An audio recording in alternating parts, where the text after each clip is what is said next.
একটু আগেই ঘোষণা দিয়েছিলাম যে আজকে ক্যান্টনমেন্টে যে ডক্টর ইউনূস গিয়েছেন এবং সেখানে তিনি কি আলাপ করেছেন সেটি নিয়ে আপনাদের আপডেট জানাবো। আমার একটু দেরি হয়ে গেল, সেজন্য আমি দুঃখিত।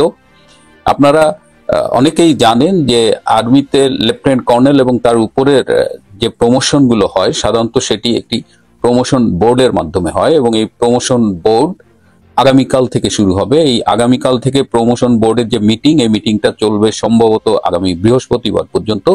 তো এই প্রমোশন বোর্ডের মিটিংটা উদ্বোধন করেন সাধারণত প্রধানমন্ত্রী, এবং বাংলাদেশের প্র্যাকটিসে দেখা গেছে যে প্রধানমন্ত্রী আবার প্রতিরক্ষা মন্ত্রণালয়ের দায়িত্ব থাকেন। সুতরাং এই প্রমোশন বোর্ড উদ্বোধন করেন তিনি যুগপৎ প্রধানমন্ত্রী এবং প্রতিরক্ষা মন্ত্রণালয়ের দায়িত্বপ্রাপ্ত।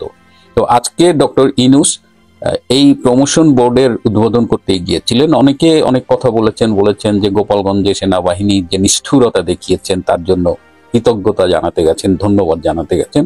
মূলত স্পেসিফিক এই কারণে যাননি, প্রধান কারণ গেছেন তিনি এই প্রমোশন বোর্ডের ওপেন করতে। কিন্তু প্রমোশন বোর্ডের তিনি সেখানে উপস্থিত ছিল প্রায় 32 জন। সাধারণত প্রমোশন বোর্ডে থাকে মেজর জেনারেল, লেফটেন্যান্ট জেনারেল, এরা থাকে এই প্রমোশন বোর্ডে।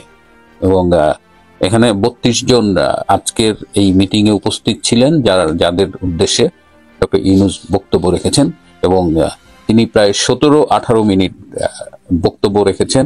এই বক্তব্যে তিনি গত 5ই আগস্টে যে একটা ষড়যন্ত্রের আন্দোলন হলো সেখানে যে সেনাবাহিনীর ভূমিকা সেটির প্রশংসা করেছেন এবং তিনি বলেছেন যে দেশে বিদেশে সবখানে তিনি এই জুলাই আগস্টের, তারা তো এটাকে বলে বিপ্লব বা গণ অভ্যুত্থান, সেই আন্দোলনে সেনাবাহিনীর ভূমিকার তিনি প্রশংসা করে থাকেন।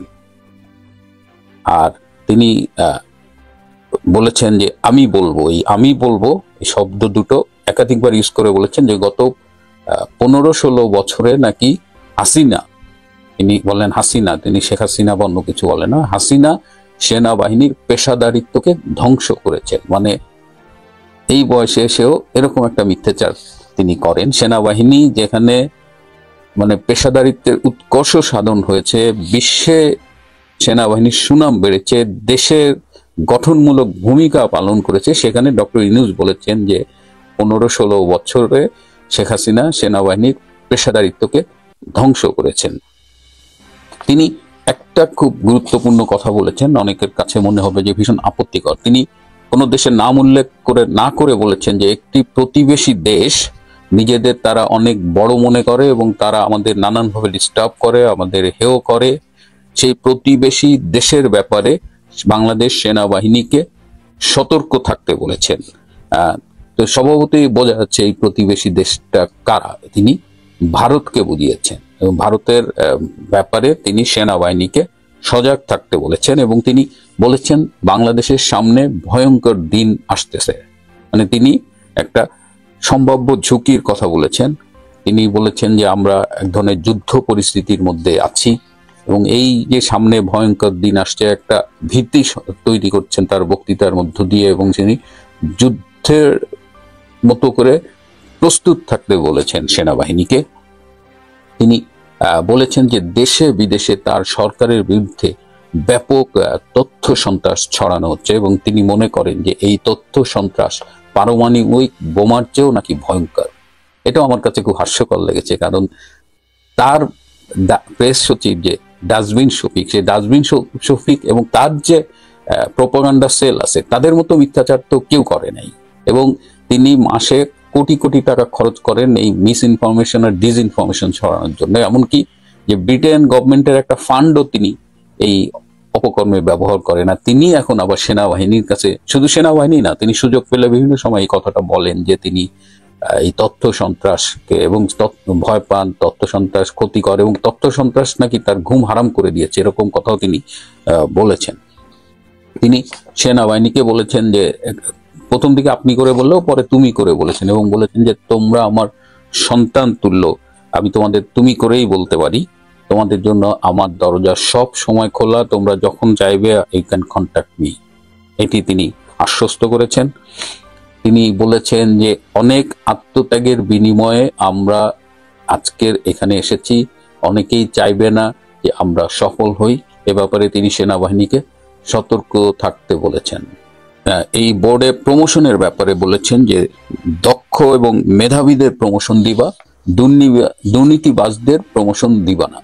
কিন্তু আমি যতদূর খোঁজ নিয়ে জেনেছি যে এই বোর্ডে কারা কারা প্রমোশন পাবে তার একটা তালিকা মোটামুটি সেনাপ্রধান জেনারেল ওয়াকার খান ঠিক করে ফেলেছে, এবং তার কাছে জামাতে ইসলামীরও একটা তালিকা দেওয়া আছে। সুতরাং এবারের বোর্ডটা কেমন হবে এটা প্রমোশনের তালিকা বেরোলেই আপনারা টের পাবেন। এবং মোটামুটি আওয়ামী লীগের নাম গন্ধ আছে বা কোনোভাবে জড়িত, তাকে ফ্যাসিস্ট তকমা দিয়ে এবারে প্রমোশন বোর্ডে প্রমোট করা হবে না, এরকম একটা অলিখিত নির্দেশনা অলরেডি এই প্রমোশন বোর্ডের কাছে দেওয়া আছে। আর তিনি এই আবারও বলছেন যে যুদ্ধের জন্য প্রস্তুতি। তিনি কিন্তু সুযোগ পেলেই সেনাবাহিনী, এর আগে বিমান বাহিনীর একটা মহড়ায় তিনি বলেছিলেন যুদ্ধের জন্য প্রস্তুত হও। বাংলাদেশ কার সাথে যুদ্ধ করবে? কেন হঠাৎ করে বাংলাদেশের এত যুদ্ধের জন্য ঝুঁকি তৈরি হলো? বাংলাদেশ তো, আমরা তো দেখছি বাংলাদেশ তো এরকম একটা দেশ ছিল না। বাংলাদেশ তো কোনো যুদ্ধের হুমকি ছিল না বলতে গেলে, কিন্তু এখন ডক্টর ইউনূস পদে পদে যুদ্ধের হুমকি দেখেন। এবং তিনি বলেছেন যে তোমাদের অল্প বিস্তর কিছু সমস্যা আছে, তোমাদের মধ্যে কিছু ভুল বোঝাবুঝিও আছে, সেগুলো তোমরা ঠিক করে নিও। আরেকটি গুরুত্বপূর্ণ কথা বলেছে যে আর যেন হাসিনা বাংলাদেশে ফিরে আসতে না পারে, এর জন্য তোমরা যথাযথ ভূমিকা রেখেছ। তোমাদের শেখ হাসিনা মানে হাসিনা যেন আর কখনো ভবিষ্যতে ফিরে না আসতে পারে, সেজন্য তোমাদের উপযুক্ত ভূমিকা রাখতে হবে। মোটামুটি এটি ছিল তার এই প্রমোশন বোর্ডের উপলক্ষে দেওয়া বক্তৃতার সারমর্ম। কিন্তু এই প্রমোশন বোর্ডে এবার সেনাবাহিনীকে যে জামাতিকরণ, হিজবুত তাহরিকরণ, সেটির অনেকখানি বাস্তবায়ন করা হবে বলে আমার কিছু সূত্র জানিয়েছে। এবার আমি একটু হেলথ অ্যাসপেক্টে কথা বলতে চাই। আমি একটা ছোট্ট ভিডিও দেখাই কয়েক সেকেন্ডের, তারপরে আমি আপনাদের এটি নিয়ে কথা বলতে চাই।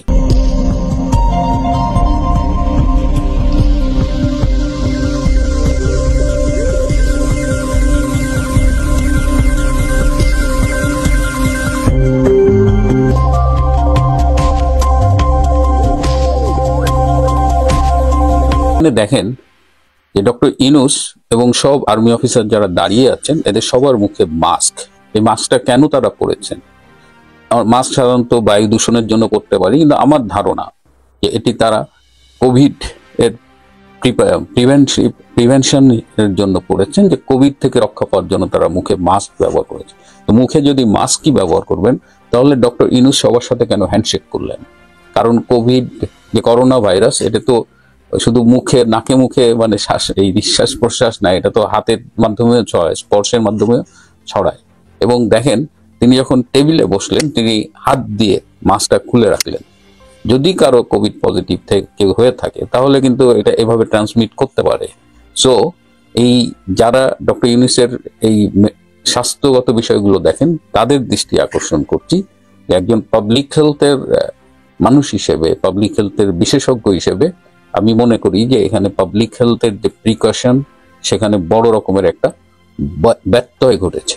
সো এটা it should be taken care of. আর আজকে তিনি যে বক্তৃতাটা দিয়েছেন, তার মধ্যে যদি আপনি ন্যাশনাল সিকিউরিটি কনটেক্সটে দেখেন, অনেক আপত্তিকর কথা এখানে ছিল। সেনাবাহিনীকে উস্কানি প্রদান করবার মতো অনেক কথা ছিল, অনেক মিথ্যাচার ছিল গত 15-16 বছরের সরকারের বিরুদ্ধে এবং সরকার ও আর্মির সম্পর্ক নিয়ে। প্রিয় বন্ধুরা, আজ এ পর্যন্তই।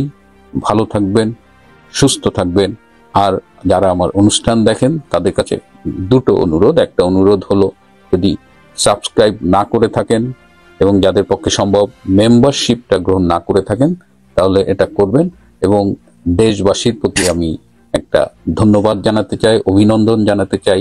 আজকে বাংলাদেশ ছাত্রলীগ, যুবলীগ, স্বেচ্ছাসেবক লীগ সহ যারা এই হরতালটি দেখেছিলেন, সেটি অনেকাংশেই সফল হয়েছে।